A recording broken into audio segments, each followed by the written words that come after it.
Paulo e Estevão, parte 2, capítulo 10.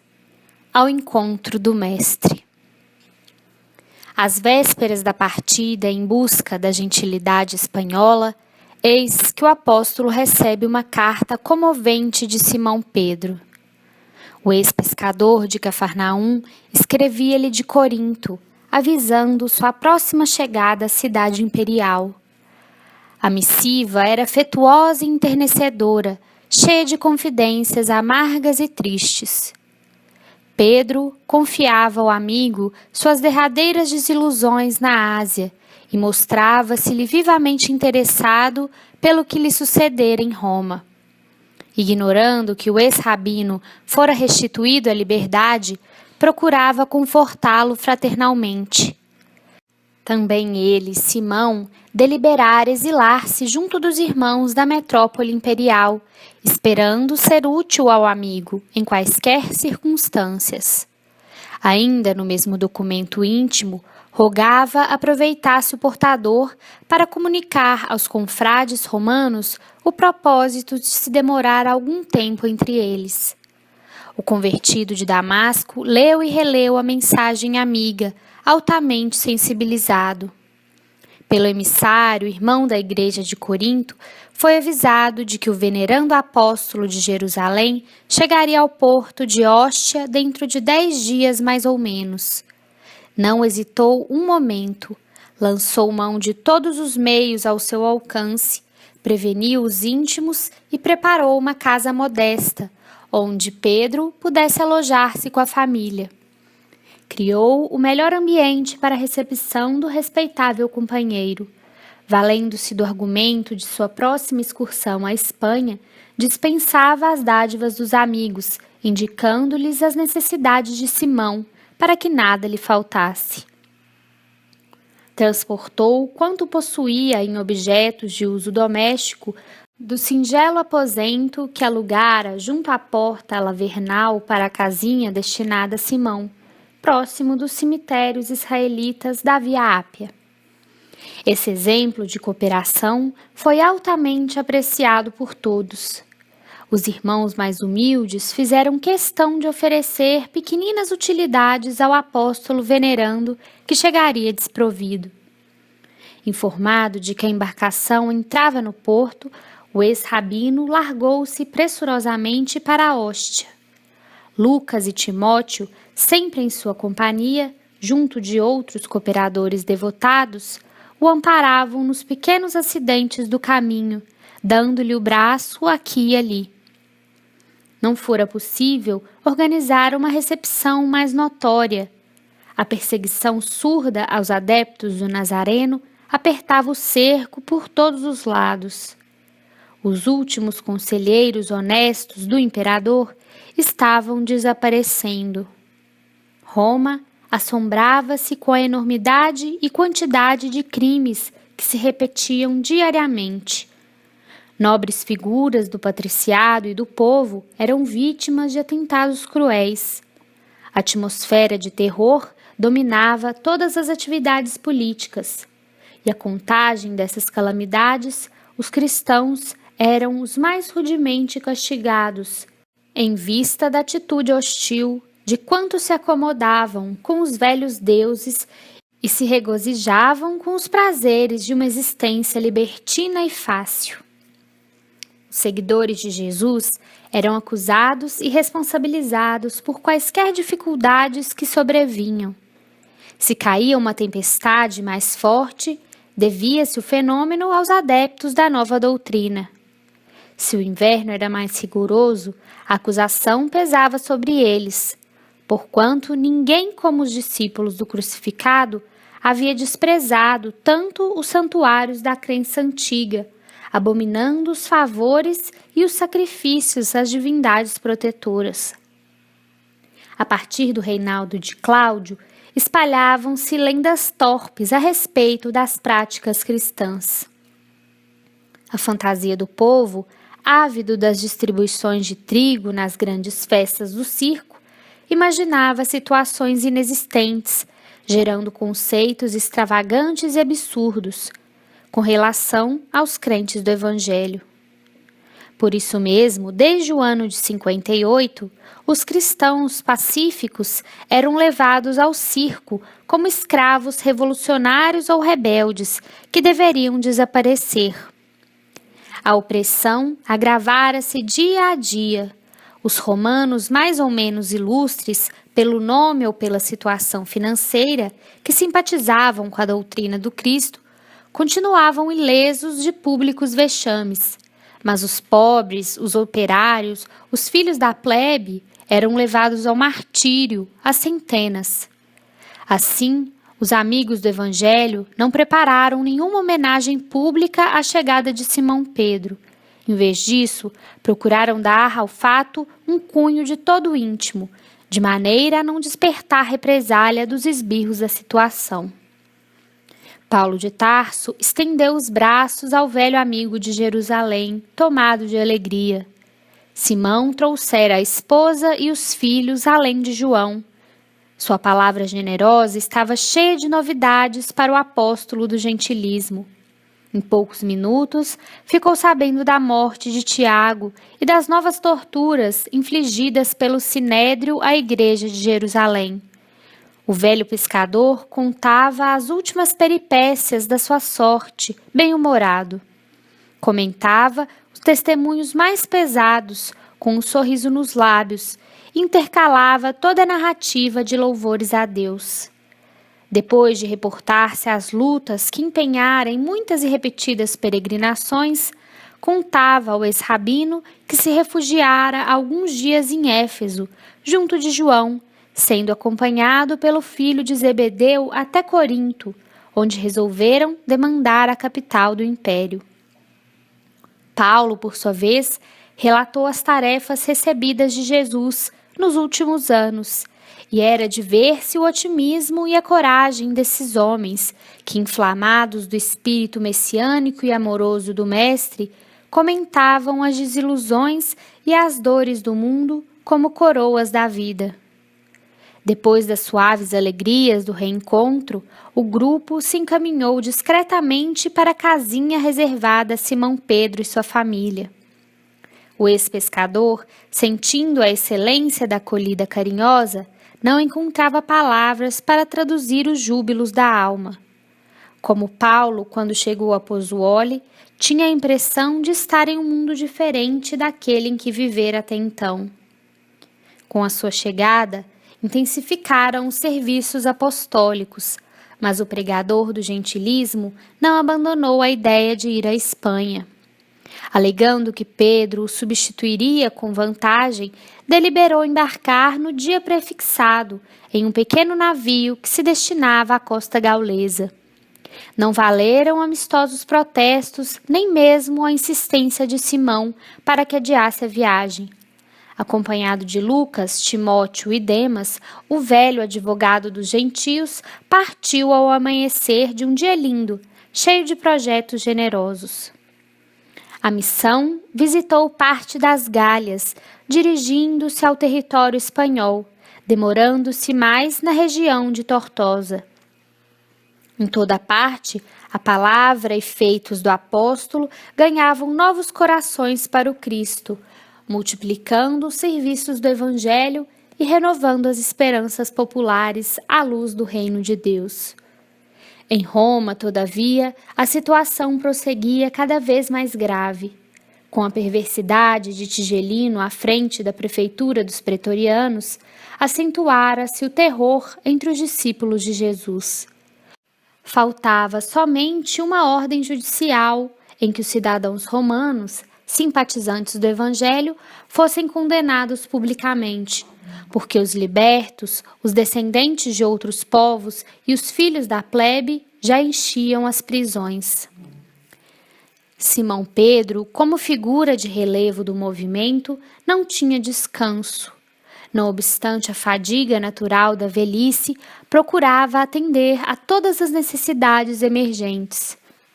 Seu espírito poderoso sobrepunha-se a todas as vicissitudes e desempenhava os mínimos deveres com devotamento máximo à causa da verdade. Assistia aos doentes, pregava nas catacumbas, Percorria longas distâncias, sempre animoso e satisfeito. Os cristãos do mundo inteiro jamais poderão esquecer aquela falange de abnegados que os precedeu nos primeiros testemunhos da fé, afrontando situações dolorosas e injustas, regando com sangue e lágrimas a sementeira do Cristo, abraçando-se mutuamente e confortados nas horas mais negras da história do Evangelho, nos espetáculos hediondos do circo, nas preces de aflição que se elevavam dos cemitérios abandonados. Tigelino, grande inimigo dos partidários do Nazareno, buscava agravar a situação por todos os meios ao alcance de sua autoridade odiosa e perversa. O filho de Zebedeu preparava-se para regressar à Ásia quando um grupo de oficiais de diligência dos perseguidores o colheu em pregação carinhosa e inspirada, na qual se despedia dos confrades de Roma com exortações de tocante reconhecimento a Jesus. Apesar das atenciosas explicações, João foi preso e esbordoado impiedosamente. E com ele, dezenas de irmãos foram trancafiados nos cárceres imundos do Esquilino.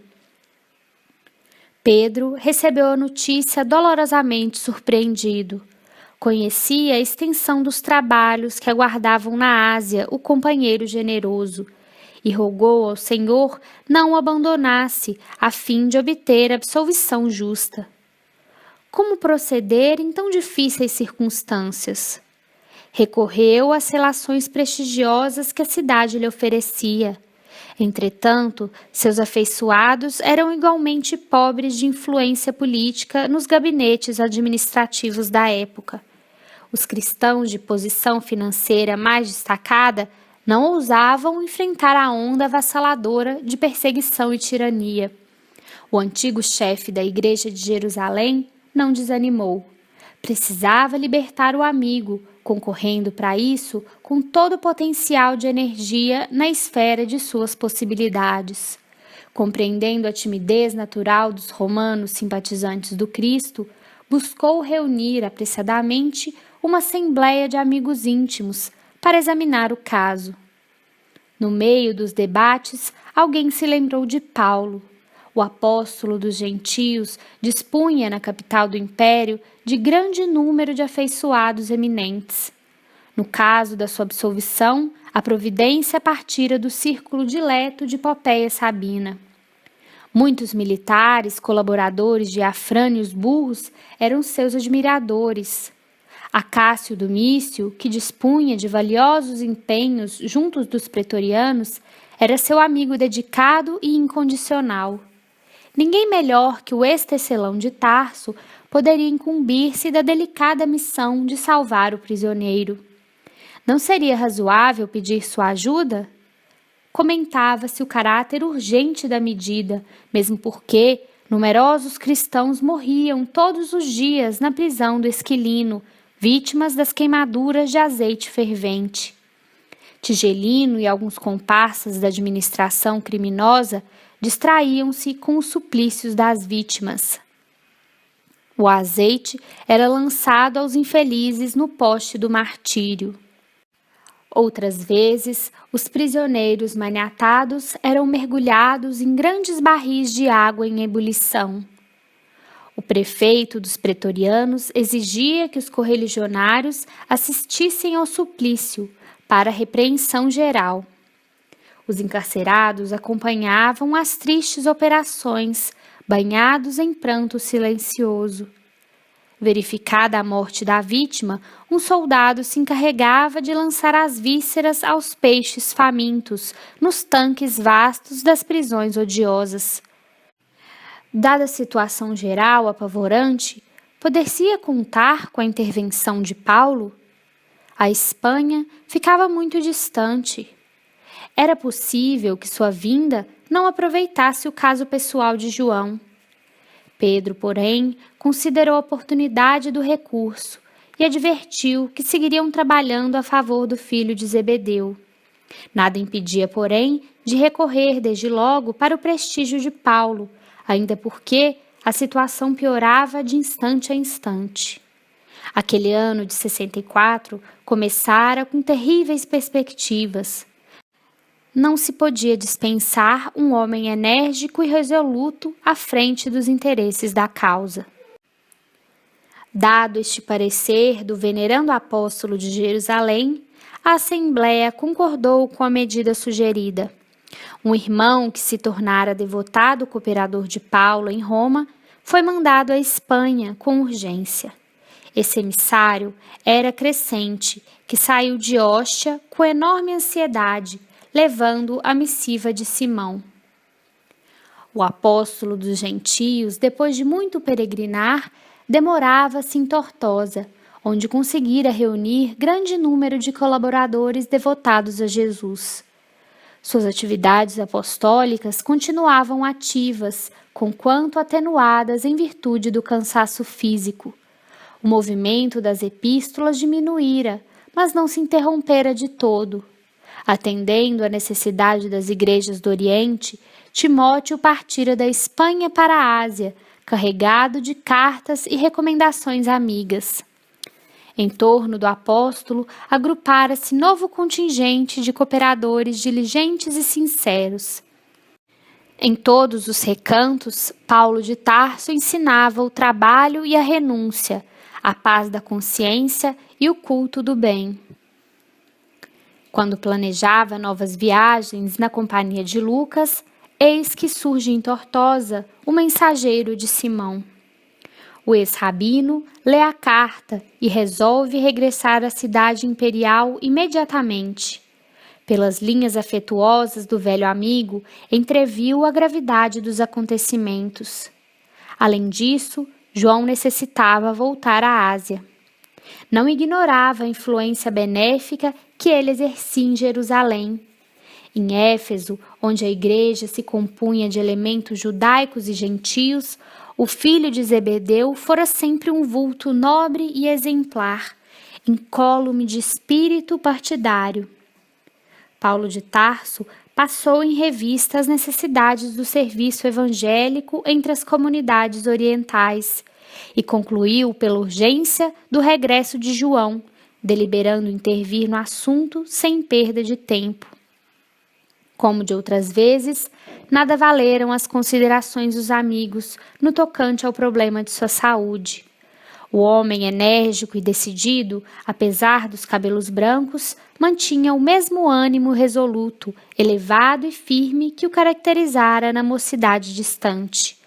Favorecido pela grande movimentação de barcos nos princípios de maio de 64, não lhe foi difícil retornar ao porto de Ostia, junto dos companheiros. Simão Pedro recebeu-o enternecido. Em poucas horas, o convertido de Damasco conhecia a situação intolerável criada em Roma pela ação delituosa de Tigelino. João continuava encarcerado, apesar dos recursos levados aos tribunais. O antigo pescador de Cafarnaum, em significativas confidências, revelava ao companheiro que o coração lhe pressagiava novas dores e testemunhos cruciantes. Um sonho profético anunciava-lhe perseguições e provas ásperas. Numa das últimas noites, contemplara um quadro singular, em que uma cruz de proporções gigantescas parecia envolver com sua sombra toda a família dos discípulos do Senhor. Paulo de Tarso ouviu-o com interesse, manifestando-se de inteiro acordo com seus pressentimentos. Apesar dos horizontes carregados, deliberaram uma ação conjunta para libertar o filho de Zebedeu. Corria o mês de junho. O ex-rabino desdobrou-se em atividades intensas, procurou Acácio Domício, solicitando a sua intervenção e valimento. Mais ainda, considerando que as providências morosas poderiam redundar em um fracasso, auxiliado por amigos eminentes, procurou avistar-se com numerosas figuras da corte imperial, chegando à presença de Popéia Sabina, a fim de rogar seus bons ofícios no caso do filho de Zebedeu.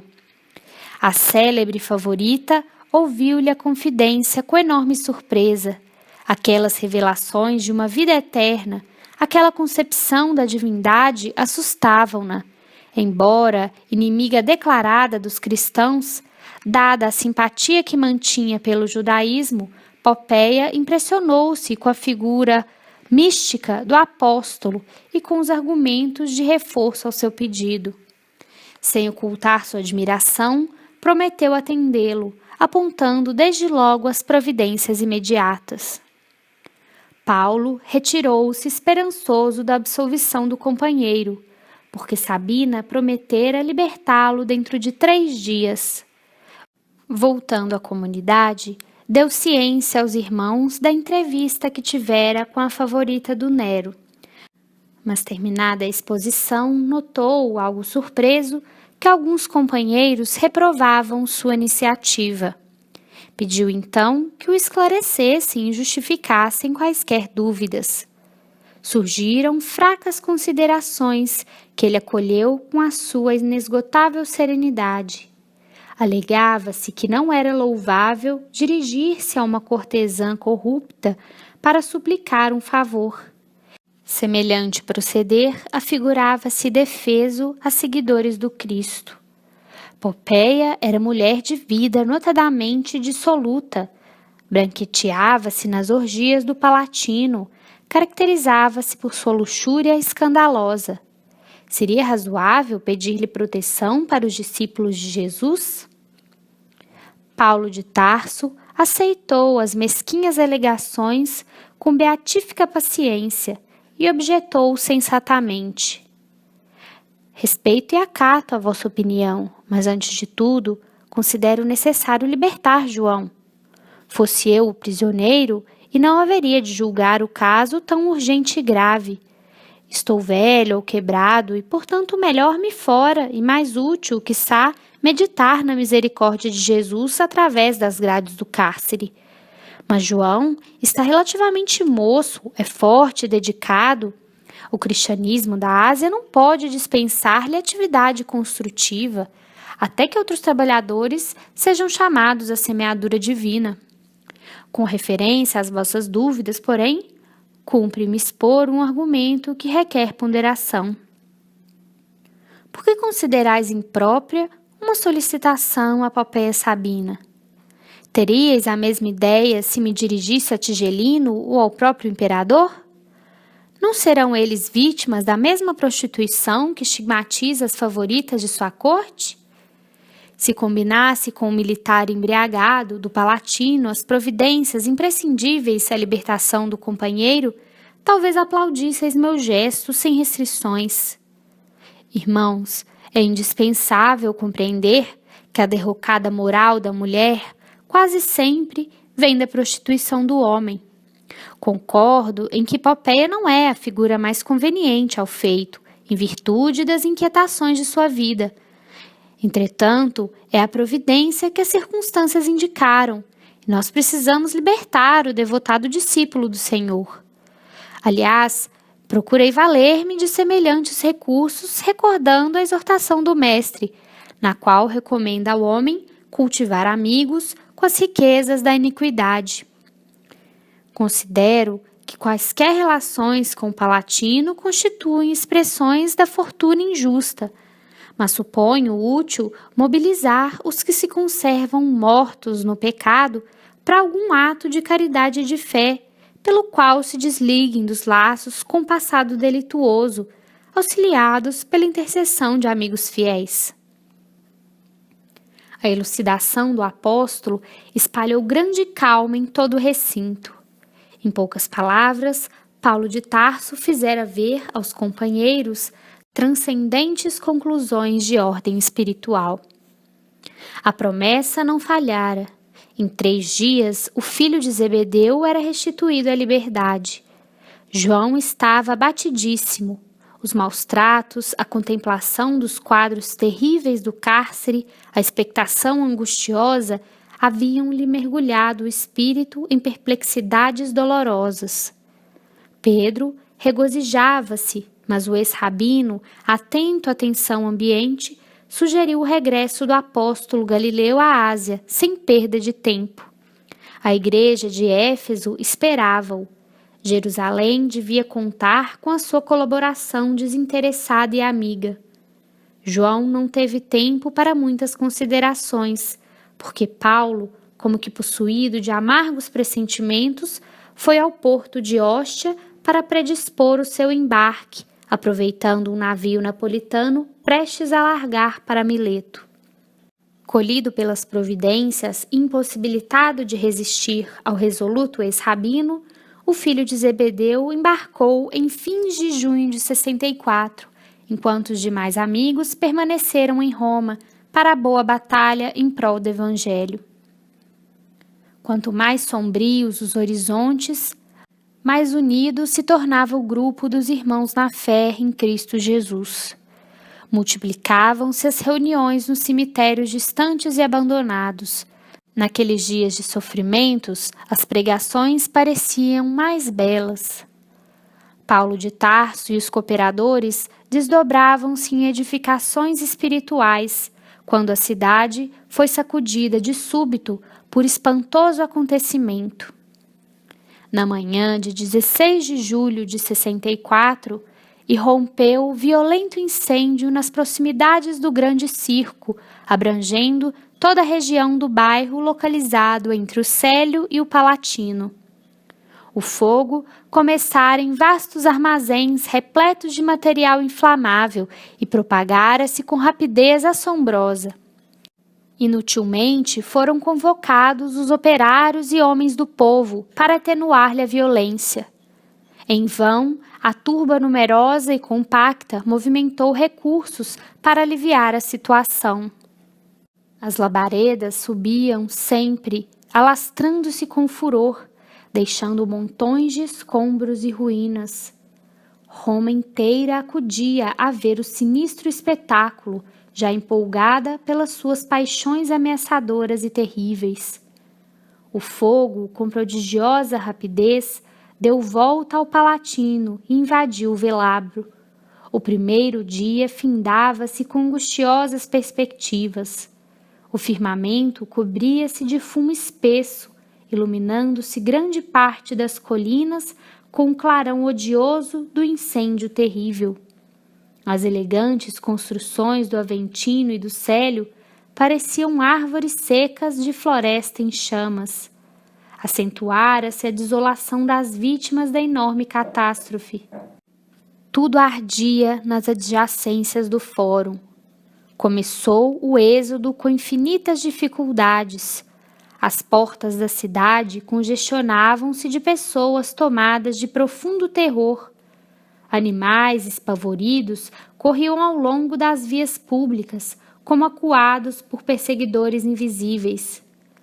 Prédios antigos de sólida construção ruíam com sinistro estrondo. Todos os habitantes de Roma desejavam distanciar-se da zona comburente. Ninguém mais se atrevia a atacar a fogueira indomável. O segundo dia apresentou-se com o mesmo espetáculo inesquecível. Os populares desistiram de salvar alguma coisa. Contentavam-se em poder enterrar os mortos sem conta, encontrados nos locais de possível acesso. Dezenas de pessoas percorriam as ruas engargalhadas de horrível acento. A loucura generalizava-se entre as criaturas mais impressionáveis. Macas improvisadas conduziam feridos sem destino certo. Longas procissões invadiam os santuários para salvar as suntuosas imagens dos deuses. Milhares de mulheres acompanhavam a figura impassível das divindades protetoras em dolorosas súplicas, fazendo votos de penosos sacrifícios em vozes retumbantes. Homens piedosos apanhavam, no turbilhão das multidões perturbadas, as crianças massacradas ou apenas feridas. Toda a zona de acesso à Via Ápia, em direção de Alba Longa, estava entupida de retirantes apressados e desiludidos. Centenas de mães gritavam pelos filhinhos desaparecidos e, não raro, tomavam-se as providências à pressa para socorrer as que enlouqueciam. A população, em peso, desejava abandonar a cidade ao mesmo tempo. A situação tornara-se perigosa. A multidão revoltada atacava as liteiras dos patrícios. Somente os cavaleiros desassombrados conseguiam romper a massa humana, provocando novas blasfêmias e lamentações. O fogo já havia devorado quase totalmente os palacetes nobres e preciosos das Carinas e continuava destroçando os bairros romanos, entre os vales e as colinas, nos quais a população era muito densa. Durante uma semana, dia e noite, lavrou o fogo destruidor, espalhando desolações e ruínas. Das 14 circunscrições em que se dividia a metrópole imperial, apenas 4 ficaram intactas. 3 eram uma torrente de escombros fumegantes, e as outras 7 conservavam tão só alguns vestígios dos edifícios mais preciosos. O imperador estava em Anzio, quando irrompeu a fogueira por ele mesmo idealizada, pois a verdade é que, desejoso de edificar uma cidade nova com os imensos recursos financeiros que chegavam das províncias tributárias, projetara um incêndio famoso, assim vencendo a oposição do povo, que não desejava a transferência dos santuários. Além dessa medida de ordem urbanística, o filho de Agripina caracterizava-se em tudo pela sua originalidade satânica. Presumindo-se genial artista, não passava de monstruoso palhaço, assinalando a sua passagem pela vida pública com crimes duradouros e odiosos. Não seria interessante apresentar ao mundo uma Roma em chamas? Nenhum espetáculo a seus olhos seria inesquecível como esse. Depois das cinzas mortas, reedificaria os bairros destruídos. Seria generoso para com as vítimas da imensa catástrofe. Passaria a história do império como administrador magnânimo e amigo dos súditos sofredores. Alimentando tais propósitos, combinou o atentado com os áulicos de sua maior confiança e intimidade, ausentando-se da cidade para não despertar suspeitas no espírito dos políticos mais honestos. Entretanto, não pudera prever ele próprio a extensão da espantosa calamidade. O incêndio tomara proporções indesejáveis. Seus conselheiros menos dignos não puderam pressentir a amplitude do desastre. Arrancado à pressa dos seus prazeres criminosos, o imperador chegou a tempo de observar o último dia de fogo, verificando o caráter da medida odiosa. Dirigindo-se a um dos pontos mais elevados, contemplou o montão de ruínas e sentiu a gravidade da situação. O extermínio da propriedade particular atingira proporções quase infinitas. Não se pudera prever tão dolorosas consequências. Reconhecendo a irritação do povo, Nero procurou falar em público, esboçando algumas lágrimas na sua profunda capacidade de dissimulação. Prometeu auxiliar a restauração das casas particulares. Declarou que compartilhava do sofrimento geral e que Roma se levantaria novamente sobre os escombros fumegantes, mais imponente e mais bela.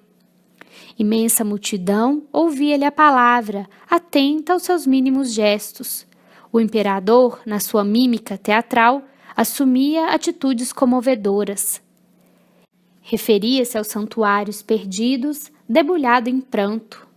Invocava a proteção dos deuses a cada frase de maior efeito. A multidão sensibilizara-se.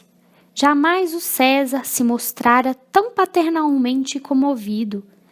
Não seria razoável duvidar das suas promessas e observações. Em dado instante, a sua palavra vibrou mais patética e expressiva. Comprometia-se solenemente com o povo a punir rigorosamente os responsáveis.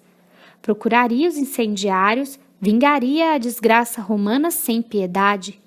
Rogava mesmo a todos os habitantes da cidade cooperassem com ele, procurando e denunciando os culpados.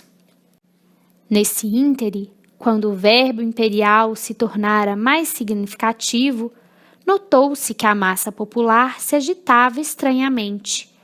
Maioria esmagadora irmanava-se agora num grito terrível. Cristãos às feras, às feras! O filho de Agripina encontrara a solução que procurava. Ele, que procurava em vão, no espírito superexcitado, as novas vítimas das suas maquinações detestáveis, às quais pudesse atribuir a culpa dos sucessos lamentáveis, viu no brado ameaçador da turba uma resposta às próprias cogitações sinistras. Nero conhecia o ódio que o povo consagrava aos seguidores humildes do Nazareno. Os discípulos do Evangelho mantinham-se alheios e superiores aos costumes dissolutos e brutais da época. Não frequentavam os circos, afastavam-se dos templos pagãos, não se prostravam diante dos ídolos, nem aplaudiam as tradições políticas do império. Além disso, pregavam ensinamentos estranhos e pareciam aguardar um novo reino. O grande cômico do Palatino sentiu uma onda de alegria invadir-lhe os olhos míopes e vermelhos. A escolha do povo romano não poderia ser melhor. Os cristãos deviam ser mesmo os criminosos. Sobre eles deveria cair o punhal vingador. Trocou um olhar inteligente com um tigelino, como exprimir que haviam apanhado ao acaso a solução imprevista, e logo afirmou à massa enfurecida que tomaria providências imediatas para reprimir os abusos e castigar os culpados da catástrofe. Finalmente, que o incêndio seria considerado crime de lesa majestade e sacrilégio, para que os castigos também fossem excepcionais. O povo aplaudia freneticamente, antegozando as sensações do circo, com trejeitos de feras e cânticos de martírio. A odiosa acusação pesou sobre os discípulos de Jesus, como fardo hediondo. As primeiras prisões realizaram-se como flagelo maldito. Numerosas famílias refugiaram-se nos cemitérios e nos arredores da cidade meio destruída, receosas dos algozes implacáveis. Praticava-se toda espécie de abusos. Jovens indefesas eram entregues nos cárceres ao instinto feroz de soldados sem caráter. Anciães respeitáveis conduzidos ao cárcere sob algemas e pancadas. Os filhos arrancados do colo maternal entre lágrimas e apelos comovedores. Tempestade sinistra caíra sobre os seguidores do crucificado, que se submetiam a punições injustas de olhos postos no céu. De nada valeram para Nero as ponderações dos patrícios ilustres, que ainda cultivavam as tradições de prudência e honestidade. Quantos se aproximavam da autoridade imperial com a valiosa contribuição de conselhos justos eram declarados suspeitos, agravando a situação. O filho de Agripina e seus palacianos diretos deliberaram que se oferecesse ao povo o primeiro espetáculo no princípio de agosto de 64, como positiva demonstração das providências oficiais contra os supostos autores do abominável atentado. As demais vítimas, isto é, todos os prisioneiros que chegassem ao cárcere depois da festa inicial, serviriam de ornamento aos futuros regozijos, à medida que a cidade pudesse recompor-se com as novas construções em perspectiva. Para isso, determinara-se a reedificação imediata do grande circo. Antes de atender às próprias necessidades da corte, o imperador desejava as simpatias do povo ignorante e sofredor, alimentando o que pudesse satisfazer seus estranhos caprichos. A primeira carnificina destinada a distrair o ânimo popular, foi levada a efeito em jardins imensos, na parte que permanecera imune da destruição, por entre orgias indecorosas de que participaram a plebe e a grande fração do patriciado que se entregara à dissolução e ao desregramento. A festividade prolongou-se por noites sucessivas, sob a claridade da esplêndida iluminação e o ritmo harmonioso de numerosas orquestras que inundavam o ar de melodias enternecedoras. Nos lagos artificiais deslizavam barcos graciosos, artisticamente iluminados. No seio da paisagem, favorecida pelas sombras da noite que as tochas poderosas não conseguiam afastar de todo, deliciava-se a devassidão em jogo franco. Ao lado das expressões festivas, enfileiravam-se as do martírio dos pobres condenados. Os cristãos eram entregues ao povo para o castigo que ele julgasse mais justo. Para isso, com intervalos regulares, os jardins estavam cheios de cruzes, de postes e numerosos instrumentos outros de flagelação. Havia guardas imperiais para auxiliarem as atividades punitivas. Em fogueiras preparadas encontravam-se água e azeite fervente, bem como pontas de ferro em brasa para os que desejassem aplicá-las. Os gemidos e soluços dos desgraçados casavam-se ironicamente com as notas harmoniosas dos alaúdes. Uns expiravam entre lágrimas e preces, aos gritos e zombarias do povo. Outros entregavam-se bravamente ao martírio, contemplando o céu alto e estrelado. A linguagem mais forte será pobre para traduzir as dores imensas da grei cristã naqueles dias angustiosos. Não obstante os tormentos inenarráveis, os seguidores fiéis de Jesus revelaram o poder da fé àquela sociedade perversa e decadente, afrontando as torturas que lhes cabiam. Interrogados nos tribunais em momento tão trágico, declaravam abertamente sua confiança em Cristo Jesus, aceitando sofrimentos com humildade por amor ao seu nome. Aquele heroísmo parecia acirrar ainda mais os ânimos da multidão animalizada. Inventavam-se novos gêneros de suplício. A perversidade apresentava diariamente números novos em sua venenosa eloquência. Mas os cristãos pareciam possuídos de energias diferentes das conhecidas nos campos de batalhas sanguinolentas. A paciência invencível, a fé poderosa, a capacidade moral de resistência assombravam os mais afoitos. Não foram poucos os que se entregaram ao sacrifício cantando. Muita vez, diante de tanta coragem, os carrascos improvisados temeram o misterioso poder triunfante da morte. Terminada a chacina de agosto, com grande entusiasmo popular, continuou a perseguição sem tréguas para que não faltasse o contingente de vítimas nos espetáculos periódicos oferecidos ao povo em regozijo pela reconstrução da cidade. Diante das torturas e da carnificina, o coração de Paulo de Tarso sangrava de dor. A tormenta operava confusão em todos os setores. Os cristãos do Oriente, em sua maioria, trabalhavam por fugir do campo da luta, forçados por circunstâncias imperiosas da vida particular. O velho apóstolo, entretanto, unindo-se a Pedro, reprovava essa atitude.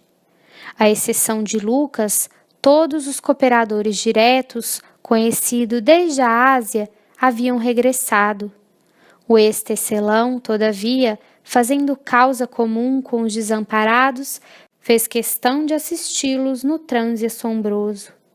As igrejas domésticas estavam silenciosas.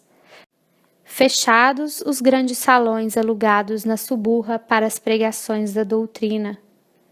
Restava aos seguidores do Mestre apenas um meio de se entreverem e se reconfortarem na prece e nas lágrimas comuns, as reuniões nas catacumbas abandonadas. E a verdade é que não poupavam sacrifícios para correr a esses lugares tristes e ermos. Era nesses cemitérios esquecidos que encontravam o conforto fraternal para o momento trágico que os visitava. Ali oravam, comentavam as luminosas lições do Mestre e auriam novas forças para os testemunhos impendentes. Amparando-se em Lucas, Paulo de Tarso enfrentava o frio da noite, as sombras espessas, os caminhos ásperos, enquanto Simão Pedro cogitava de atender a outros setores, o ex-rabino encaminhava-se aos antigos sepulcros, levando aos irmãos aflitos a inspiração do Mestre Divino que lhe borbulhava na alma ardente. Muitas vezes as pregações se realizavam alta madrugada, quando o soberano silêncio dominava a natureza. Centenas de discípulos escutavam a palavra luminosa do velho apóstolo dos gentios, experimentando a poderosa ação da sua fé. Nesses recintos sagrados, o convertido de Damasco associava-se aos cânticos que se misturavam de prantos dolorosos. O espírito santificado de Jesus, nesses momentos, parecia pairar na fronte daqueles mártires anônimos, infundindo-lhes esperanças divinas. 2 meses haviam decorrido após a festa hedionda, e o movimento das prisões aumentava dia a dia. Esperavam-se grandes comemorações.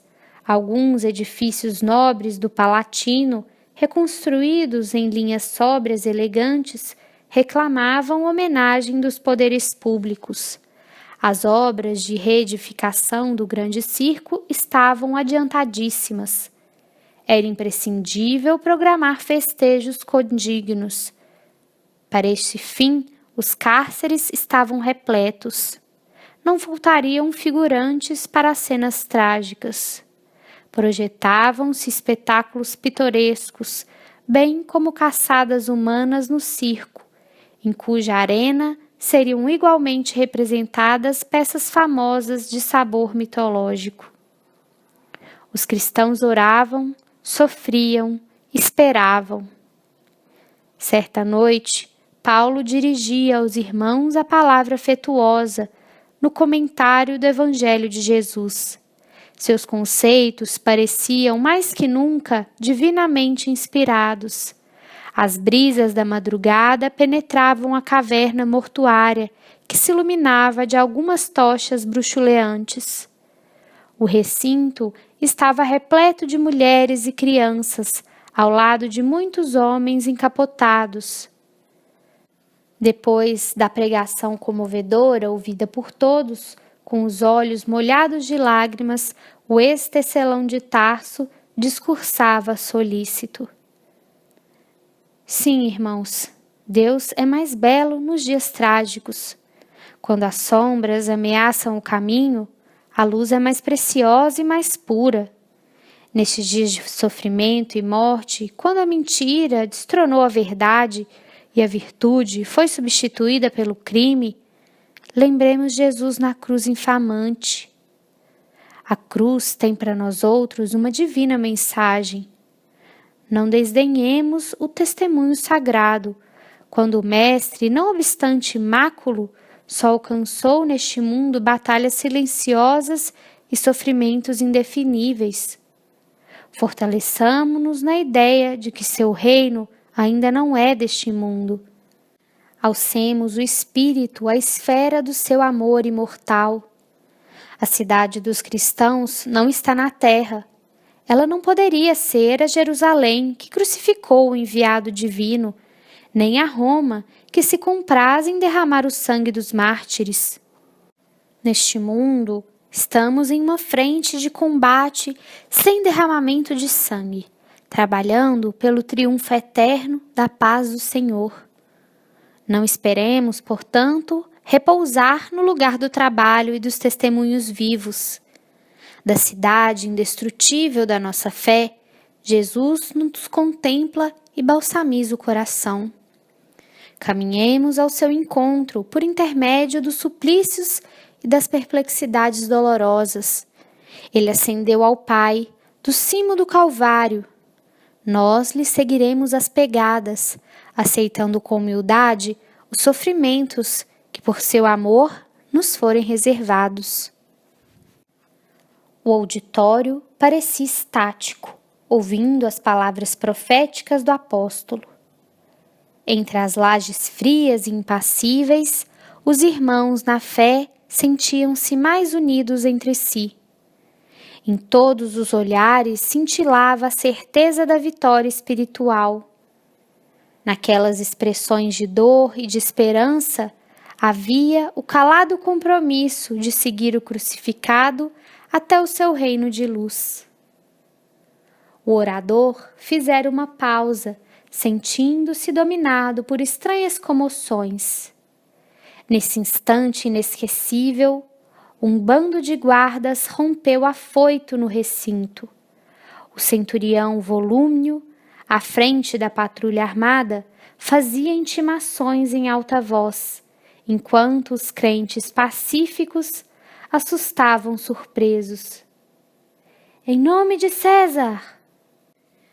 Bradava o preposto imperial, exultando de contentamento. E ordenando os soldados que fechassem o círculo em torno dos cristãos indefesos, continuava gritando de modo espetacular. E que ninguém fuja! Quem o tentar morre como um cão! Apoiando-se a forte cajado, pois nesta noite não tivera a companhia de Lucas, Paulo, ereto, evidenciando sua energia moral, exclamou firmemente: E quem vos disse que fugiríamos? Ignorais, porventura, que os cristãos conhecem o Mestre a quem servem? Sois emissário de um príncipe do mundo, que estes sepulcros esperam. Mas nós somos trabalhadores do Salvador magnânimo e imortal. Volúmnio fitou surpreso. Quem seria aquele velho, cheio de energia e combatividade? Apesar da admiração que lhe inspirava, o centurião manifestou seu desagrado em um sorriso de ironia. Medindo o ex-rabino de alto a baixo, com um olhar de profundo desprezo, acrescentou: Atentem bem no que aqui dizem e fazem. E depois de uma gargalhada, dirigiu-se a Paulo com insolência. Como ousas afrontar a autoridade de Augusto?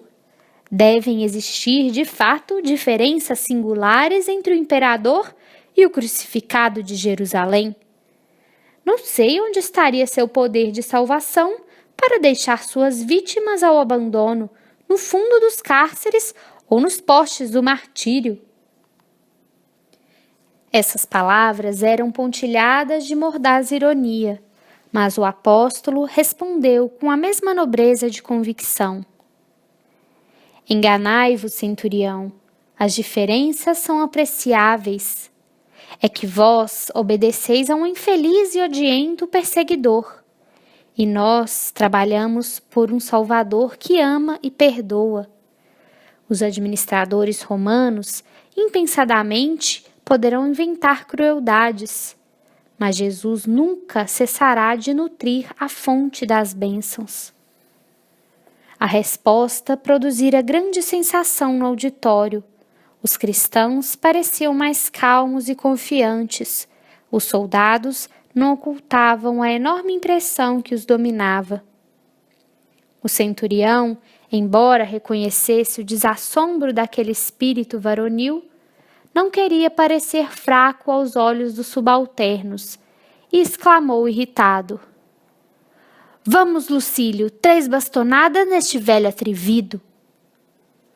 O nomeado avançou para o apóstolo impassível. Ante a admiração silenciosa dos presentes, o bastão os uniu no ar, bateu em cheio no rosto do apóstolo, que nem por isso se alterou. As 3 pancadas foram rápidas. No entanto, um filete de sangue lhe escorria da face dilacerada. O ex-rabino, a quem haviam tomado o cajado de apoio, mantinha-se de pé com certa dificuldade, mas sem trair o bom ânimo que lhe caracterizava a alma enérgica. Fixou os verdugos com firmeza e sentenciou: não podeis ferir senão o corpo. Podereis amarrar-me de pés e mãos, quebrar-me a cabeça, mas as minhas convicções são intangíveis, inacessíveis aos vossos processos de perseguição. Diante de tanta serenidade, Volúmnio quase recuou aterrado. Não podia compreender aquela energia moral que se lhe deparava aos olhos cheios de espanto. Começava a acreditar que os cristãos, desprotegidos e anônimos, retinham um poder que a sua inteligência não conseguia atingir.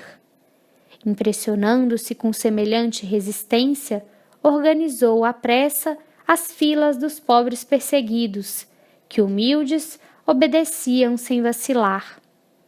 O velho apóstolo tarcense tomou lugar entre os prisioneiros sem trair o mínimo gesto de enfado ou rebeldia. Observando atentamente a conduta dos guardas, exclamou, quando se deslocava o bloco de vítimas e carrascos ao primeiro contato com o relento frio da madrugada: exigimos o máximo respeito para com mulheres e crianças. Ninguém ousou responder à observação, articulada em tom grave de advertência. O próprio Volúmnio parecia obedecer inconscientemente às advertências daquele homem de fé poderosa e invencível. O grupo marchou em silêncio, atravessando as estradas desertas, chegando à prisão mamertina quando raiavam no horizonte os primeiros clarões da aurora. Atirados previamente em um pátio escuro, até serem alojados individualmente nas divisões gradeadas e infectas, os discípulos do Senhor aproveitaram esses rápidos momentos para conforto mútuo, para trocarem ideias e conselhos edificantes.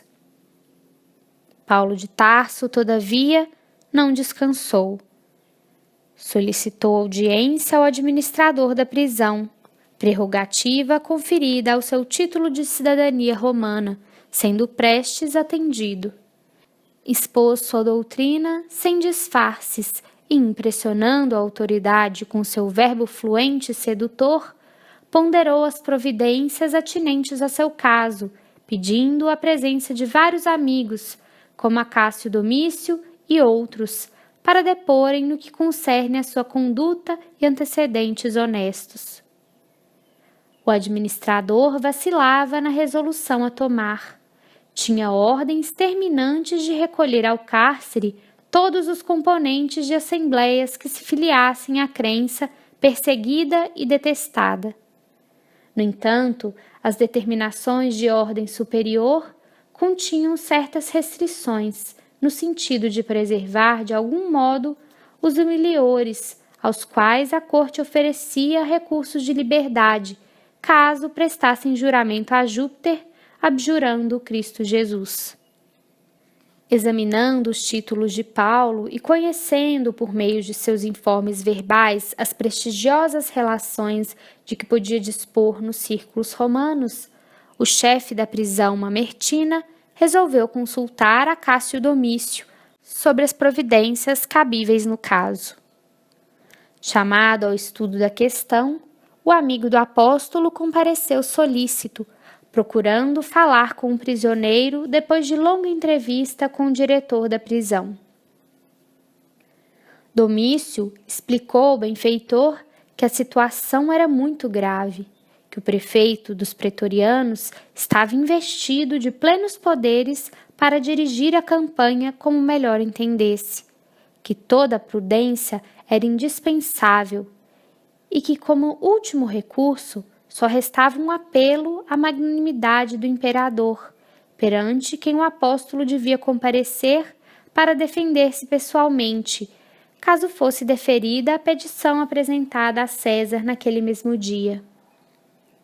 Ouvindo essas ponderações, o ex-rabino recordou que uma noite, em meio à tempestade, entre a Grécia e a ilha de Malta, ouvira a voz profética de um mensageiro de Jesus, que lhe anunciava o comparecimento perante César, sem esclarecer os motivos do evento.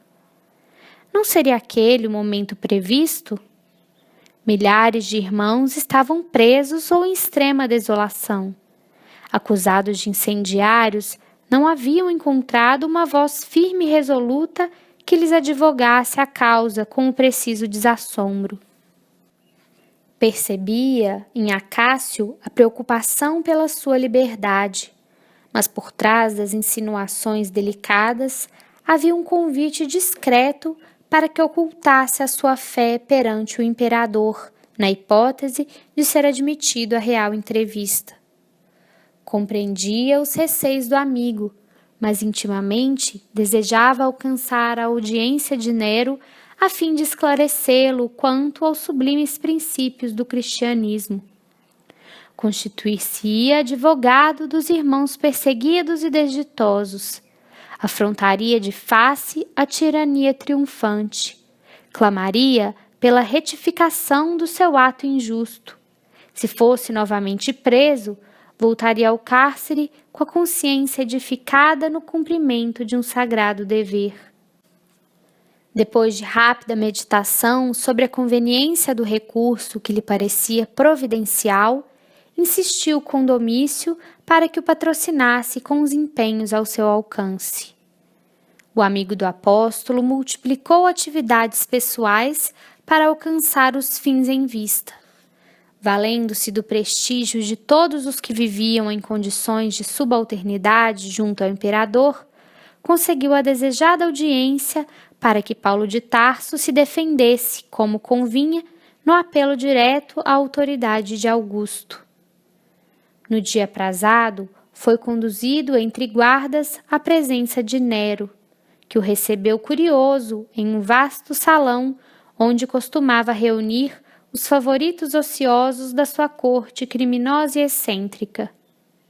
Interessava-lhe a personalidade do ex-rabino. Queria conhecer o homem que mobilizara grande número de seus íntimos para apoiar-lhe o recurso. A presença do apóstolo dos gentios causou-lhe enorme decepção. Que valor poderia ter aquele velho insignificante e franzino?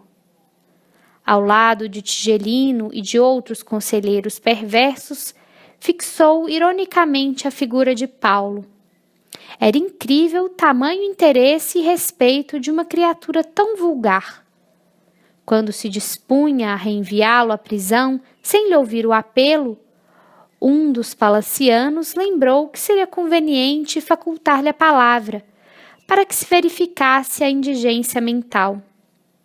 Nero, que jamais perdia ocasião de ostentar suas presunções artísticas, considerou o conselho bem apresentado e ordenou ao prisioneiro que falasse à vontade. Ladeado por 2 guardas, o inspirado pregador do evangelho levantou a fronte cheia de nobreza, fitou César e os companheiros de sua escolta leviana e começou resoluto. Imperador dos romanos, compreendo a grandeza desta hora em que vos falo, apelando para os vossos sentimentos de generosidade e justiça. Eu não me dirijo aqui a um homem falível, a uma personalidade humana, simplesmente, mas ao administrador, que deve ser consciencioso e justo, ao maior dos princípios do mundo, e que antes de tomar o cetro e a coroa de um império imenso, deve considerar-se o pai magnânimo de milhões de criaturas. As palavras do velho apóstolo ecoavam no recinto com o caráter de uma profunda revelação.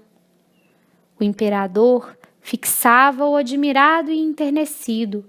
Seu temperamento caprichoso era sensível às referências pessoais, nas quais predominavam as imagens brilhantes.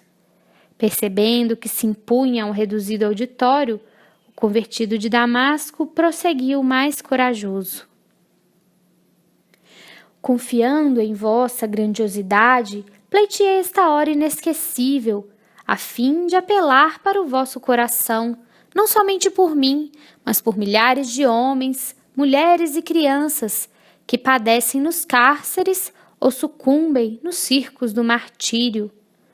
Falo aqui em nome dessa multidão incontável de sofredores, perseguida com requintes de crueldade por favoritos de vossa corte, que deveria ser constituída de homens íntegros e humanitários.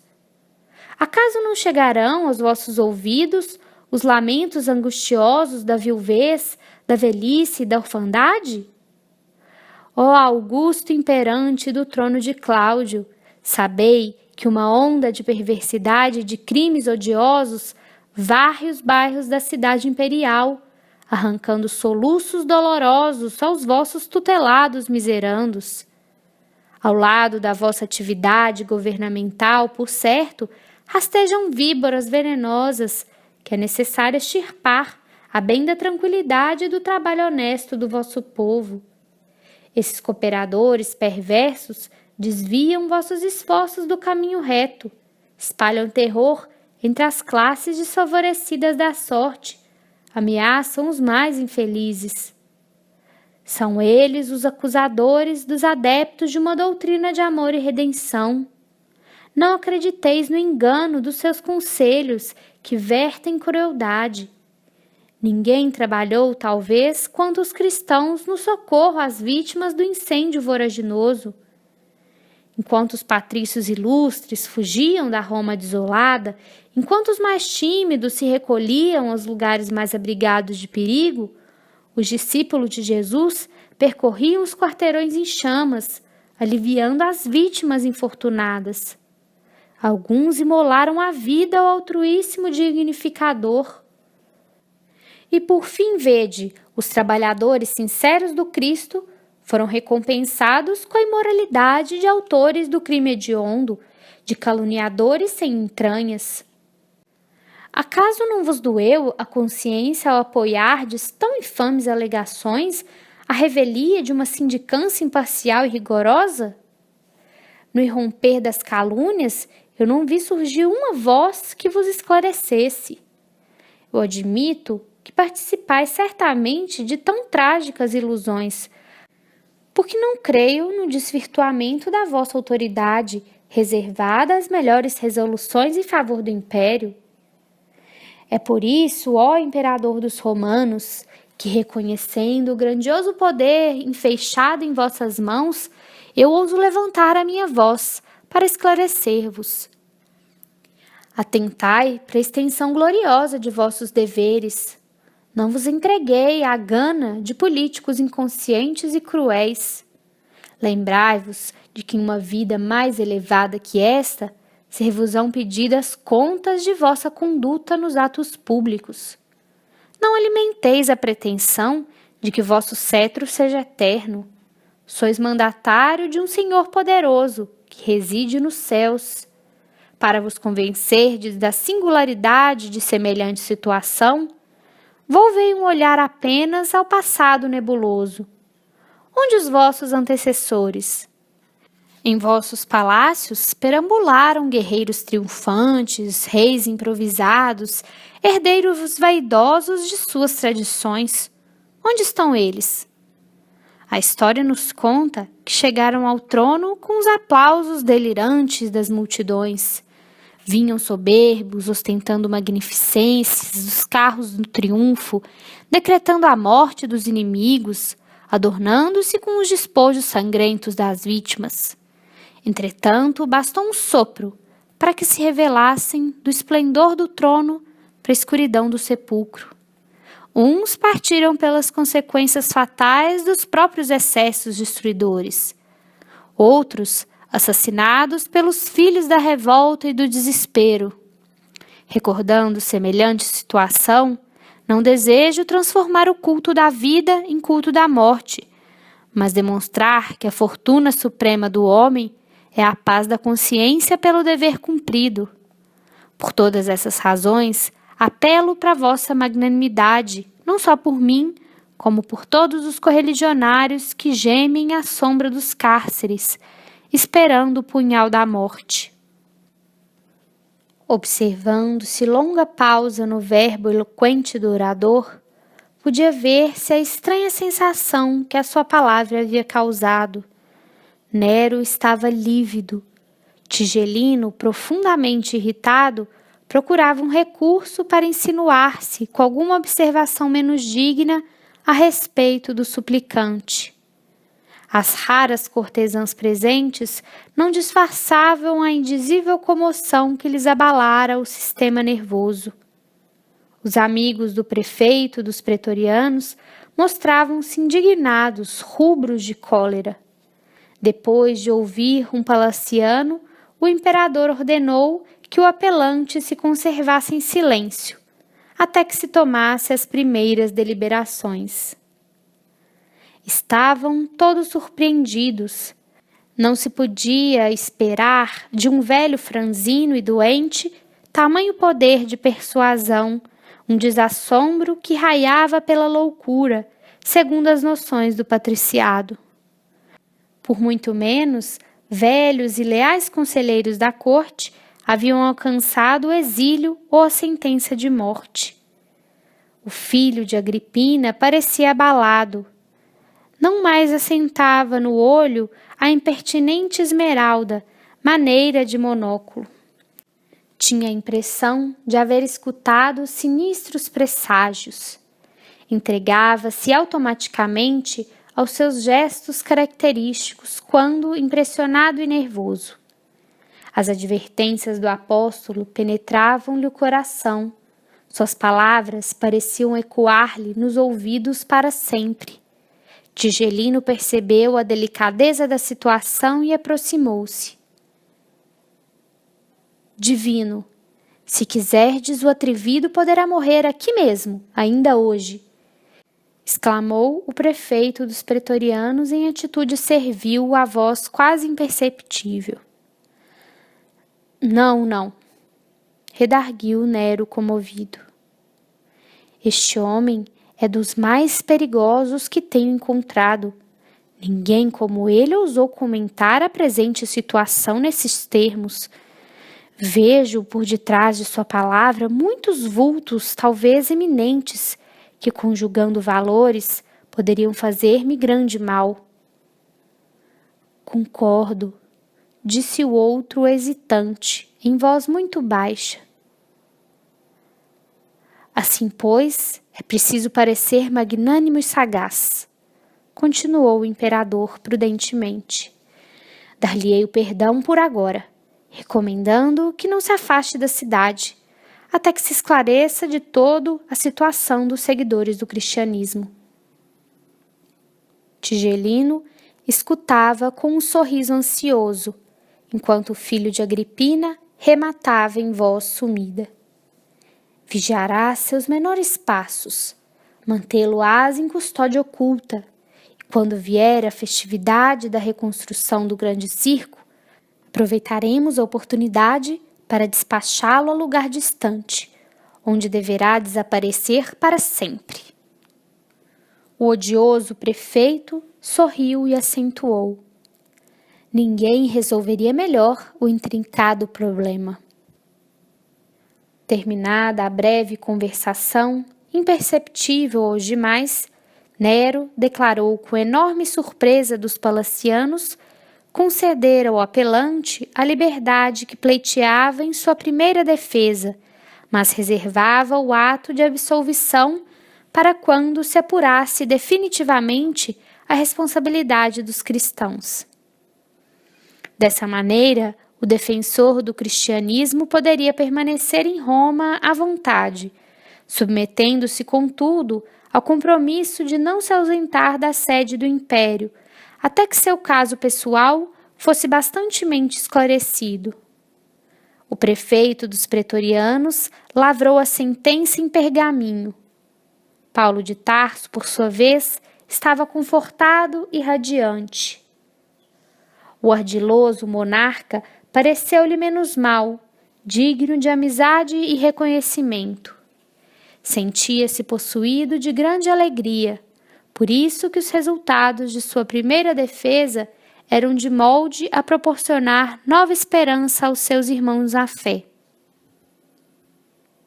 Paulo retornou ao cárcere, ficando o administrador notificado das últimas disposições a seu respeito. Só então lhe deram liberdade.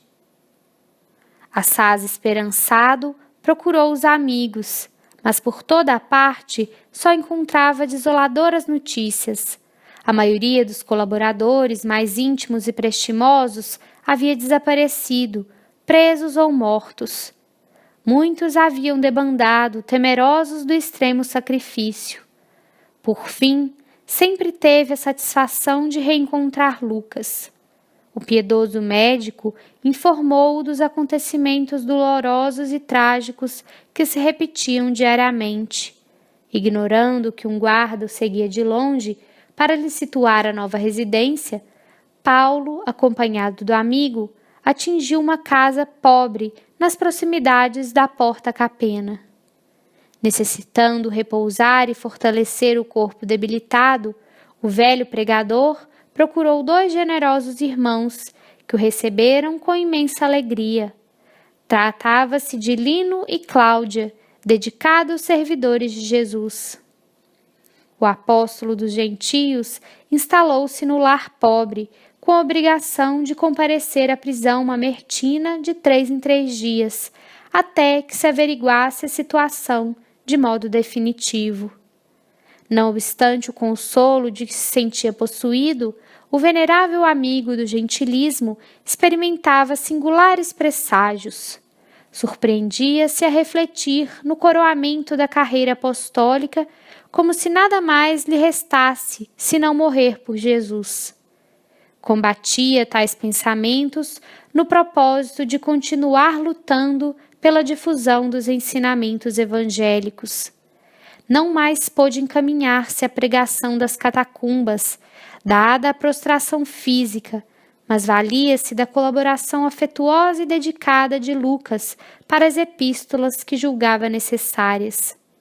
Nessas, incluiu-se a derradeira carta que escreveu a Timóteo, aproveitando 2 amigos que partiam para a Ásia. Paulo escreve esse último documento ao discípulo muito amado, tomando-se de singulares emoções que lhe enchem os olhos de lágrimas abundantes. Sua alma generosa deseja confiar ao filho de Eunice as últimas disposições, mas luta consigo mesmo de modo a não se dar por vencido. O ex-rabino, ao traçar conceitos afetuosos, sente-se qual discípulo chamado às esferas mais altas, sem poder furtar-se à condição de homem que não deseja ceder na luta. Ao mesmo tempo em que confia a Timóteo a convicção de haver terminado a carreira, pede-lhe que envie a ampla capa de couro deixada em Troade, em casa de Carpo, visto necessitar de agasalho para o corpo abatido. Enquanto lhe envia as últimas impressões, cheias de prudência e carinho, roga os seus bons ofícios para que João Marcos venha à sede do Império, a fim de auxiliá-lo no serviço apostólico. Quando a mão trêmula e rugosa escreve melancolicamente: só Lucas está comigo. O convertido de Damasco interrompe-se para chorar sobre os pergaminhos. Nesse instante, porém, sente afagar-lhe a fronte uma brisa como asas que se moviam de leve. Brando conforto lhe invade o coração amoroso e intrépido. Nesse ponto da carta, recobra novo ânimo e volta a demonstrar decisão de luta, terminando com as recomendações referentes às necessidades da vida material e aos seus labores evangélicos. Paulo de Tarso, entretanto, entrega a missiva a Lucas para expedi-la, sem conseguir disfarçar os seus lúgubres pressentimentos. Em vão, o carinhoso médico e devotado amigo procura desfazer aquelas apreensões. Inutilmente, Lino e Cláudia tentam distraí-lo. Embora não abandonasse os trabalhos condizentes com a nova situação, o velho apóstolo mergulhou-se em profundas meditações, das quais apenas fugia para atender às necessidades triviais. Efetivamente, decorridas algumas semanas após a carta de Timóteo, um grupo armado visitou a residência de Lino depois de meia-noite, na véspera das grandes festividades com que a administração pública desejava assinalar a reconstrução do grande circo. O dono da casa, a esposa e Paulo de Tarso foram presos, escapando Lucas pelo fato de pernoitar em outra parte. As 3 vítimas foram conduzidas a um cárcere do Monte Esquilino, dando provas de poderosa fé em face do martírio que começava. O apóstolo foi atirado a uma cela escura e incomunicável. Os próprios soldados se intimidavam da sua coragem. Ao despedir-se de Lino e sua mulher, enquanto esta se desfazia em lágrimas, o valoroso pregador abraçava-os dizendo: tenhamos coragem, esta deve ser a última vez em que nos saudamos com os olhos materiais, mas havemos de avistar-nos no reino do Cristo. O poder tirânico de César não atinge senão o corpo miserável. Em virtude de ordem expressa de Tigelino, o prisioneiro ficou isolado de todos os companheiros. Na escuridão do cárcere, que mais se assemelhava a uma cova úmida, deu um balanço retrospectivo em todas as atividades de sua vida, entregando-se a Jesus inteiramente confiado na sua divina misericórdia. Desejou sinceramente permanecer junto dos irmãos, que por certo se destinavam aos espetáculos abomináveis do dia imediato, esperando com eles comungar a hóstia dos martírios quando chegasse a hora extrema. Não pôde dormir, a considerar as horas transcorridas desde o momento da prisão, e concluiu que o dia do sacrifício estaria iminente. Nem uma réstia de luz penetrava o cubículo infecto e acanhado. Percebia somente vagos rumores longínquos que lhe davam ideia da aglomeração popular nas vias públicas. As horas passaram em expectativas que pareciam intermináveis. Depois de angustioso cansaço, conseguiu algumas horas de sono.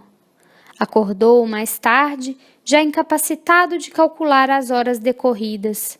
Tinha sede e fome, mas orou com fervor, sentindo que fluíam brandas consolações para sua alma das fontes da providência invisível.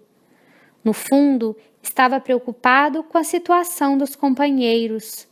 Um guarda o informara de que enorme contingente de cristãos seria levado ao circo, e ele sofria por não ter sido chamado a perecer com os irmãos na arena do martírio por amor a Jesus. Mergulhado nessas reflexões, não tardou a sentir que alguém abria cautelosamente a porta da prisão. Conduzido ao exterior, o ex-rabino defrontou 6 homens armados que o aguardavam junto de um veículo de regulares proporções. Ao longe, no horizonte pontilhado de estrelas, delineavam-se os tons maravilhosos da madrugada próxima. O apóstolo silencioso obedeceu à escolta. Ataram-lhe as mãos calejadas brutalmente com grosseiras cordas. Um vigilante noturno, visivelmente embriagado, aproximou-se e escarrou-lhe na face. O ex-rabino recordou os sofrimentos de Jesus e recebeu um insulto sem revelar o mínimo gesto de amor próprio ofendido. Mais uma ordem tomou lugar no veículo, junto dos 6 homens armados que o observavam, admirados de tanta serenidade e coragem. Os cavalos trotaram ágeis, como se quisessem atenuar a friagem úmida da manhã. Chegados aos cemitérios que se enfileiravam ao longo da Via Ápia, As sombras noturnas se desfaziam quase completamente, auspiciando um dia de sol radioso. O militar que chefiava a escolta mandou parar o carro e, fazendo descer o prisioneiro, disse-lhe hesitante: o prefeito dos pretorianos, por sentença de César, ordenou que fosse sacrificado no dia imediato ao da morte dos cristãos consagrados às comemorações do circo, realizadas ontem. Deveis saber, portanto, que estais vivendo os últimos minutos. Calmo, olhos brilhantes e mãos amarradas, Paulo de Tarso, mudo até então, exclamou, surpreendendo os verdugos com a sua majestosa serenidade: ciente da tarefa criminosa que vos incumbe desempenhar, os discípulos de Jesus não temem os algozes que só lhes podem aniquilar o corpo. Não julgueis que vossa espada possa eliminar minha vida, de vez que, vivendo estes fugazes minutos em corpo carnal, isso significa que vou penetrar sem mais demora nos tabernáculos da vida eterna com o meu Senhor Jesus Cristo, o mesmo que vos tomará contas, tanto quanto a Nero e Tigelino. A patrulha sinistra estarrecia de assombro. Aquela energia moral, no momento supremo, era de molde a abalar os mais fortes. Percebendo a surpresa geral e cioso do seu mandato, o chefe da escolta tomou a iniciativa do sacrifício. Os demais companheiros pareciam desorientados, nervosos, trêmulos. O inflexível preposto de Tigelino, porém, ordenou ao prisioneiro que desse 20 passos à frente. Paulo de Tarso caminhou serenamente, embora no íntimo se recomendasse a Jesus, compreendendo a necessidade de amparo espiritual para o testemunho supremo.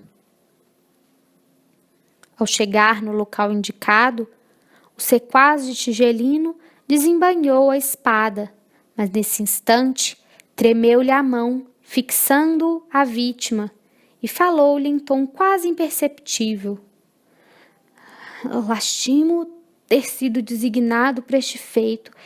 Intimamente não posso deixar de lamentar-vos. Paulo de Tarso, erguendo a fronte, quando lhe era possível, respondeu sem hesitar: eu não sou digno de lástima. Tende antes compaixão de vós mesmo, porquanto morro cumprindo deveres sagrados, em função de vida eterna, enquanto que vós ainda não podeis fugir às obrigações grosseiras da vida transitória. Chorai por vós, sim, porque eu partirei buscando o Senhor da paz e da verdade, que dá vida ao mundo, ao passo que vós, terminada a vossa tarefa de sangue, tereis de voltar à hedionda convivência dos mandantes de crimes tenebrosos da vossa época. O algoz continuava a fitá-lo com assombro, e Paulo, notando a tremura com que ele empunhava a espada, concitou resoluto: não tremais, cumpri vosso dever até o fim. Um golpe violento fendeu-lhe a garganta, seccionando quase inteiramente a velha cabeça que se branqueara aos sofrimentos do mundo. Paulo de Tarso caiu redondamente, sem articular uma palavra. O corpo, ao quebrado, embolou-se no solo, como um despojo horrendo e inútil. O sangue jorrava em golfões nas últimas contrações da agonia rápida, enquanto a expedição regressava penosamente muda dentro da luz matinal e triunfante. O valoroso discípulo do Evangelho sentia a angústia das derradeiras repercussões físicas, mas aos poucos experimentava uma sensação branda de alívio reparador. Mãos carinhosas e solícitas pareciam tocá-lo de leve, como se arrancassem, tão só neste contato divino, as terríveis impressões dos seus amargurosos padecimentos. Tomado de surpresa, Verificou que o transportavam a um local distante e pensou que amigos generosos desejavam assisti-lo em lugar mais conveniente para que lhe não faltasse a doce consolação da morte tranquila. Depois de alguns minutos, as dores haviam desaparecido por completo. Guardando a impressão de permanecer à sombra de uma árvore frondosa e amiga, experimentava a carícia das brisas matinais que passavam em lufadas frescas. Tentou levantar-se, abrir os olhos, identificar a paisagem. Impossível, sentia-se fraco, qual convalescente de moléstia prolongada e gravíssima. Reuniu as energias mentais, como lhe foi possível, e orou, suplicando a Jesus permitisse o esclarecimento de sua alma naquela nova situação. Sobretudo, a falta de visão deixava-o submerso em angustiosa expectativa. Recordou os dias de Damasco, quando a cegueira lhe invadira os olhos de pecador, ofuscados pela luz gloriosa do Mestre. Lembrou o carinho fraternal de Ananias e chorou ao influxo daquelas singulares reminiscências. Depois de grande esforço, conseguiu levantar-se e refletiu que o homem precisava servir a Deus, ainda que tateasse as densas trevas. Foi aí que ouviu passos de alguém que se aproximava de leve. Ocorreu-lhe subitamente o dia inesquecível em que fora visitado pelo emissário do Cristo na pensão de Judas. "Quem sois?" perguntou como fizera outrora, naquele lance inovidável. "Irmão Paulo", começou a dizer o recém-chegado. O apóstolo dos gentios, porém, identificando aquela voz bem-amada, interrompeu-lhe a palavra, bradando com júbilo inexprimível: "Ananias, Ananias!" E caiu de joelhos em pranto convulsivo. "Sim, sou eu", disse a veneranda entidade, pousando a mão luminosa na sua fronte. "Um dia, Jesus mandou que te restituísse a visão, para que pudesses conhecer o caminho áspero dos seus discípulos. E hoje, Paulo, concedeu-me a dita de abrir-te os olhos para a contemplação da vida eterna.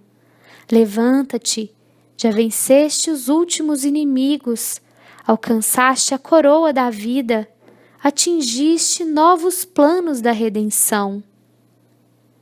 O apóstolo levantou-se, afogado em lágrimas de jubilosa gratidão, enquanto Ananias, pousando a destra nos seus olhos apagados, exclamou com carinho: "Vê novamente em nome de Jesus. Desde a revelação de Damasco, dedicaste os olhos ao serviço do Cristo. Contempla agora as belezas da vida eterna, para que possamos partir ao encontro do Mestre amado." Então, o devotado trabalhador do Evangelho reconheceu as maravilhas que Deus reserva aos seus cooperadores no mundo cheio de sombras. Tomado de espanto, identificou a paisagem que o rodeava. Não longe estavam as catacumbas da Via Ápia. Misteriosas forças o haviam afastado do quadro triste em que se decompunham os despojos sangrentos. Sentiu-se jovem e feliz. Compreendia agora a grandeza do corpo espiritual no ambiente estranho aos organismos da terra.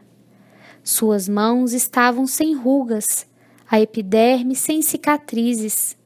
Tinha a impressão de haver sorvido um misterioso eligir da juventude. Uma túnica de alvura resplandecente envolvia-o em graciosas ondulações. Mal despertava do seu deslumbramento quando alguém lhe bateu levemente ao ombro. Era Gamaliel, que lhe trazia um beijo fraternal. Paulo de Tarso sentiu-se o mais ditoso dos seres, Abraçando-se ao velho mestre Ananias, em um só gesto de ternura, exclamava entre lágrimas: só Jesus poderia conceder alegria igual a esta. Mal não acabara de dizer, começaram a chegar velhos companheiros de lutas terrenas, amigos de outros tempos, irmãos desvelados que lhe vinham trazer as boas-vindas ao transpor os umbrais da eternidade. Os deslumbramentos do apóstolo sucediam-se ininterruptos. Como se ficassem em Roma à sua espera, todos os mártires das festividades da véspera chegaram cantando nas proximidades das catacumbas. Todos queriam abraçar o generoso discípulo, beijar-lhe as mãos. Nesse íntere, dando a impressão de nascer em maravilhosas fontes do mais além, ouviu-se uma cariciosa melodia, acompanhada de vozes argentinas que deviam ser angélicas. Surpreendido com a beleza da composição, intraduzível na linguagem humana, Paulo ouvia o venerando amigo de Damasco, que explicava solícito: este é o hino dos prisioneiros libertados. Observando-lhe a intensa comoção, Ananias perguntou qual o seu primeiro desejo nas esferas dos redimidos. Paulo de Tarso intimamente recordou Abigail e os anseios sagrados do coração, como aconteceria a qualquer ser humano, mas integrado no ministério divino que manda esquecer os caprichos mais singelos e sem trair a gratidão à misericórdia do Cristo, respondeu comovidamente: meu primeiro desejo seria rever Jerusalém, onde pratiquei tantos males, e ali orar a Jesus para ofertar-lhe o meu agradecimento. Tão depressa o disse, e a luminosa assembleia se punha em movimento. Assombrado como o poder da volitação, Paulo observava que as distâncias nada representavam agora para suas possibilidades espirituais. De mais alto, continuavam fluindo harmonias de sublimada beleza. Eram hinos que exaltavam a ventura dos trabalhadores triunfantes e a misericórdia das bênçãos do Todo-Poderoso. Paulo desejava imprimir à divina excursão o sabor de suas reminiscências. Para esse fim, o grupo seguiu ao longo a Via Ápia até Arícia, de onde se desviou em direção a Pozzuoli, em cuja igreja se deteve em preces por alguns minutos de ventura inigualável. Daí a caravana espiritual demandou a ilha de Malta, transportando-se em seguida para o Peloponeso, onde Paulo se extasiou na contemplação de Corinto, dando curso a recordações carinhosas e doces. Inflamados de entusiasmo fraternal, os componentes da caravana acompanhavam o valoroso discípulo no caminho das sagradas lembranças que lhe vibravam no coração. Atenas, Tessalônica, Filipos, Neápolis, Troade e Éfeso foram pontos nos quais o apóstolo estacionara demoradamente, orando com lágrimas de gratidão ao Altíssimo. Atravessadas as zonas da Panfilha e da Cilícia, entraram na Palestina, tomados de júbilo e sagrado respeito. Em todos os caminhos incorporavam-se emissários e trabalhadores do Cristo. Paulo não conseguia avaliar a alegria da chegada a Jerusalém sob o prodigioso azul do crepúsculo. Obedecendo ao conselho de Ananias, reuniram-se no cimo do Calvário e ali cantaram hinos de esperanças e de luz. Lembrando os erros do passado amarguroso, Paulo de Tarso ajoelhou-se e elevou a Jesus fervorosa súplica. Os companheiros, remidos, recolhiam-se em êxtase, enquanto ele, Transfigurado em pranto, procurava exprimir a mensagem de gratidão ao Divino Mestre. Desenhou-se então na tela do infinito um quadro de beleza singular, como se houvesse rasgado o imensurável manto azul. Surgiu na amplidão do espaço uma senda luminosa e 3 vultos que se aproximavam radiantes. O mestre estava no centro, conservando Estevão à direita e Abigail ao lado do coração. Deslumbrado, arrebatado, o apóstolo apenas pôde estender os braços, porque a voz lhe fugia no auge da comoção. Lágrimas abundantes perolavam-lhe o rosto também transfigurado. Abigail e Estevão adiantaram-se. Ela tomou-lhe delicadamente as mãos em um assomo de ternura, enquanto Estevão o abraçou com efusão. Paulo quis lançar-se nos braços dos 2 irmãos de Corinto, beijar-lhe as mãos no seu arroubo de ventura. Mas qual a criança dócil que tudo devesse ao mestre dedicado e bom, procurou o olhar de Jesus para sentir-lhe a aprovação. O mestre sorriu indulgente e carinhoso e falou: Sim, Paulo, sê feliz. Vem agora a meus braços, pois é da vontade de meu Pai que os algozes e os mártires se reúnam para sempre no meu reino. E assim unidos, ditosos, os fiéis trabalhadores do Evangelho da Redenção seguiram as pegadas do Cristo, em demanda às esferas da verdade e da luz. Lá embaixo, Jerusalém contemplava embevecida o crepúsculo vespertino, esperando o luar que não tardaria com os primeiros clarões. Fim.